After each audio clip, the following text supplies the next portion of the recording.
Hello my lads, what is up? So Crusader Kings 3 just launched a few hours ago, and quite expectedly, people here are losing their minds over it. And personally, after having tried it, I really disliked it. In fact, I disliked it so much that I will not be reviewing it at all, really. Simply because I don't really wanna play it, or rather force myself to play it in order to produce a review. And in this video, I will simply show you my reaction to it, or rather footage of me playing it for the first time, and hopefully you will understand where I am coming from and why I have this point of view, and give me your thoughts on what you believe about it. Do you think I'm being fair? Do you think I'm being unfair? Do you think that DLCs will fix it? Anyways, let's get right into it. That's a nice painting. Holy shit, the music is loud. Let me fix it real quick. Yeah, that's better. No tutorial. So where do you start?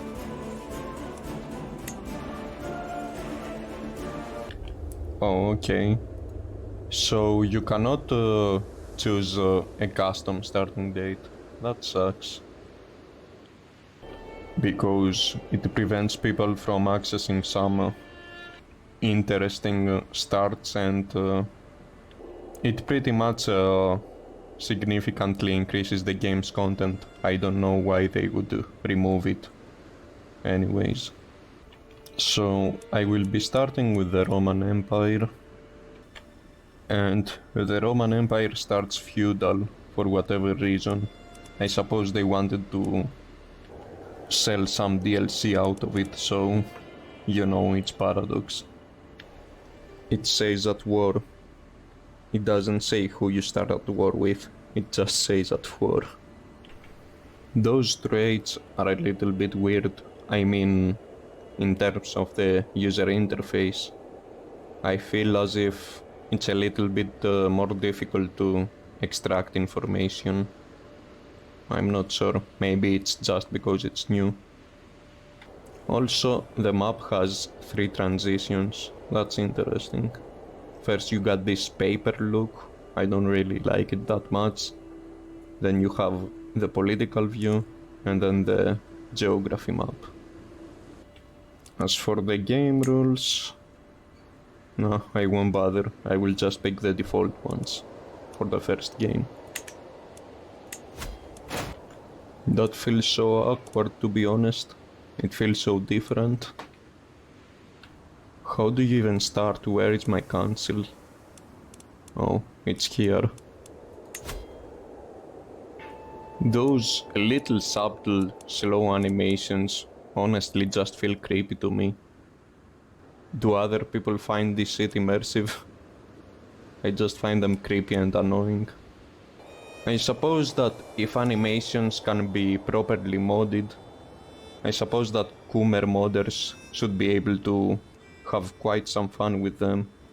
But to be honest, I am not really interested in that type of stuff. Now, I'm not sure if it is just me, but this UI really feels bad.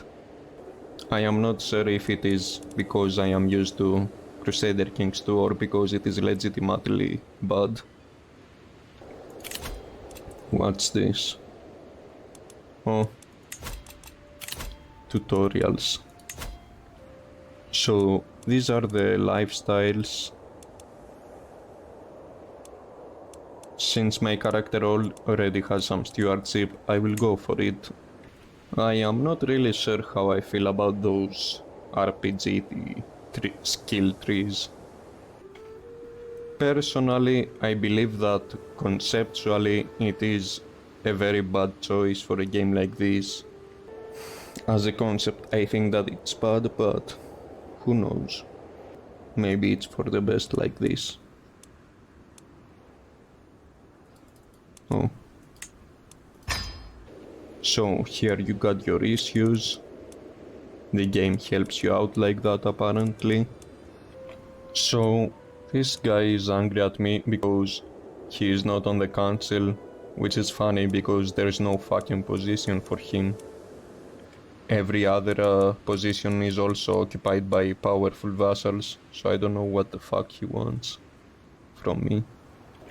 My patriarch hates me, and apparently with the new system, this means that he will not provide us with any levies, so I won't send him a gift, it's too expensive. I will just try to sway him. Also, my spy master helps me, hates me, sorry. And it's a woman. Not sure how historical that is. I mean, it's a game where the Eastern Roman Empire is a feudal state, so you can't exactly expect any historical accuracy out of it, but still. She is the feudal princess of Cappadocia. Alright. Funny thing is that I have no spouse on my council because my wife is already a countess. So that's a little bit tricky. I suppose that even though she is married to the emperor, she just hangs around Lesbos. Anyways, enough bitching for the time being. I should begin doing something about the Turkish invasion. They have around 18,000 men. How much do we have? Wait, that can't be right. We just have 6,000 men. How the fuck does that work? Wait a second.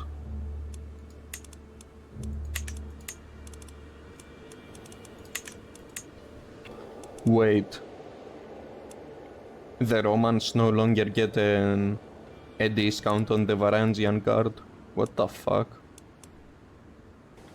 The leader of the Varangian Guard isn't even my vassal. How did they fuck up so bad? Yes, they cost like 1,000 gold. I can't hire them. There's no way in hell I can hire them like that. I suppose they just make them common mercenaries. They didn't add any special interaction of the Varangian Guard with the Roman Empire. Which is funny, since they were the personal guard of the Emperor. Whatever. So, is 6,000 soldiers really all I can raise, or am I missing something? No, it says right here 6,000. And the Seljuks have 25,000. How on the earth does that work? How did they fuck up the numbers so badly? So, I think you're mobilizing by pressing this button. And that's my army. It needs 19 days to gather. And that's the weirdest thing ever. I just noticed that right now, as a result of raising this army, each time I zoom in and out, you have a lag when the map transition happens. This wasn't happening before. I have no idea what is happening right now. What the fuck is this? Is any one of you guys also experiencing this? Maybe it's temporary, I don't know. That guy looks like a homeless beggar. What the fuck? What is he doing? Is he panhandling? Holy fuck. Also look how the Turks are looking. Those are some really shitty unit models. Anyways, unit models aside, how on the earth am I supposed to beat off this invasion with just 6,000 men? Hello? So, my troops have gathered and are right now on the move, and this lag spike that I was talking about still persists. It only appeared the second I raised my troops. I have no fucking idea what causes it. It's honestly a little bit game-breaking, at least for me. I really don't know what to say about this. Wasn't Crusader Kings 3 supposed to improve performance? I don't know. My monthly income is just around 14 per month, so it is not as if money in Crusader Kings 3 are more inflated. So the Varangians are simply outrageously expensive, and those other cheaper mercenaries don't look like they are worth it at all. For example, almost 300 gold for 700 guys. Is that worth it? Also, check this out. Do you know how they were talking about you being able to see tooltips within tooltips? Apparently, you need to hover it for over 2 seconds in order for you to be able to do this, which is a little bit annoying. A waste of time, rather. Anyways. Whoa, I can already unlock a magic dynasty point. What the fuck are these things? Fertility is good, I guess. Honestly, I know this is a cliché, I know that everyone says this, but holy fuck, those mobile game aesthetics are really terrible. Really unsatisfying. Seriously, why am I even marching my army all the way there? What am I supposed to achieve?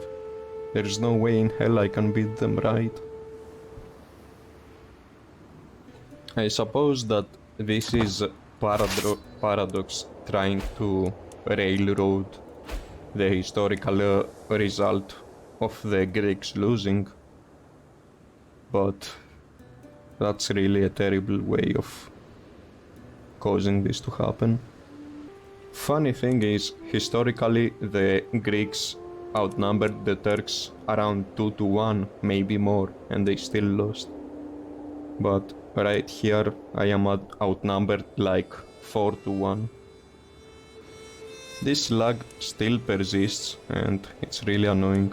Also, this is the new message mechanic. Do you know how back in the day you just had your notifications there and they were divided between major notifications and minor notifications? Now you just get everything here, covering like 10% of your screen, and they just stay there unless you right click them.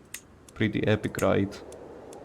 Honestly, this just keeps getting worse and worse by the moment. I don't think that I'm going to have the patience to even give this game a chance.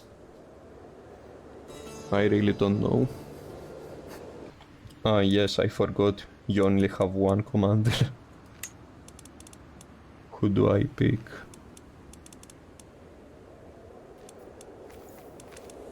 I don't know. Nobody really has any good traits to be of any use to me. So I will just pick the one with the best martial ability. So, only possible way this could work would be me camping a hill and getting attacked over a river and somehow winning. That's just about the only thing I can come up with. And even then, I think that the numbers advantage that they have is enough to completely make up for it, even if I have some type of advantage. How many troops do they even have? Let me count. 10,000, 14,000, 19,000, 25,000. Oh god. This is hopeless. I still can't get over the fact that the Varangians are now just regular mercenaries. I mean, I know it's the release version, But I am pretty sure, if my memory serves me right, that the release version of Crusader Kings 2 did properly have the Varangian Guard implemented as a Roman vassal. So I really don't know what is up with that. So the Turks are not attacking me, and it says right here that my supplies are getting low somehow, I don't know. I am over the supply limit. How on the earth does that work? Oh, I suppose that that's why the Turks have so many clusters of troops, because the supply limit is really low for whatever reason. What is even going on right here? Why are those guys just standing there? They sit down the province and they just stay there. Maybe the play is to just wait until attrition destroys them. But honestly, how does that even happen? I mean, the war score is already at minus 26%, and they have 26,000 troops to my 6,000, and I don't have enough money for mercenaries. Even if I can somehow last until I reach 1000 money, I will still only be able to hire around 2000 guys. So how on the earth does that work? Will they even attack me, or will they just AFK siege my provinces? I don't know. Oh, there we go. They are attacking me. You will lose decisively. That's nice of them to actually let you know the result of the battle before it even starts. That makes sense. Yeah, we don't care about the odds. Let's fight them. Man, this feels so awkward. I don't know why.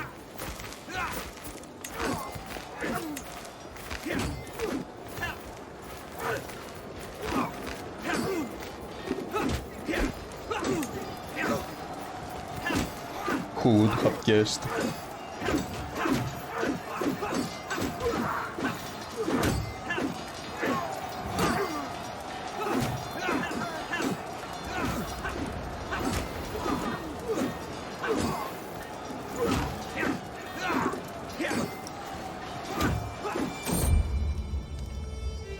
So that was that. My injured heteria. Is heteria really the translation they came up with for a knight? Is this really the best they could come up with? Oh god, it just keeps getting worse and worse. So yeah, we obviously lost there. I wasn't really expecting anything different. I'm just a little bit dumbfounded at the fact that 6,000 men is all that the Roman Empire can muster. I really don't know. The fact that it is just the release version is not really an excuse, because Crusader Kings 2 wasn't like that on release. You could muster 15,000 troops, 20,000 troops, I believe. Anyways, so yeah, let's also check out the peace system and the naval system. Let's check out the naval system first. Those notifications are really horrible. Holy fuck. So you literally just right click on the sea from anywhere, it doesn't matter. In fact, it doesn't even have to be your own land. I can do it from Georgia just fine. So you could do this even as a landlocked country. And you pay...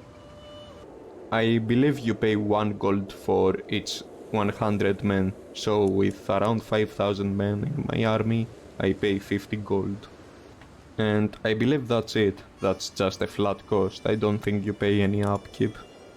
And yeah, when you do this, you can pretty much just sail wherever you want. It doesn't matter. There is no range limitation or anything. In fact, You can even act as if there is some sort of Suez crossing here and you can just go to India or whatever you want, really. Anyways, that's that, and let's also check out the peace system. It's pretty much identical to the previous game.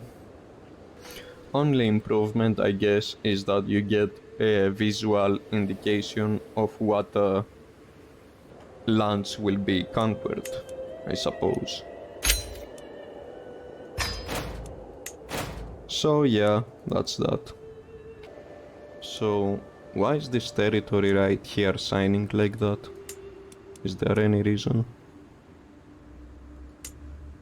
No. What on the earth? Anyways, sorry guys, but I think that this is going to be it for me. I think I've had enough. You know, maybe it's just the game being all fucked up like that on because it's the early stages of development, but that's really not an excuse in my opinion. And you know, it doesn't matter if it is an excuse or not, this is the game I'm playing right now. This is the version that I am judging, and honestly, this really doesn't feel any fun at all for me. Oh, and now that the war ended and the troops got disbanded, this lag is no longer there. That's interesting. Is it because my troops are on a fleet, or is it because the Turks disbanded their troops? I don't know.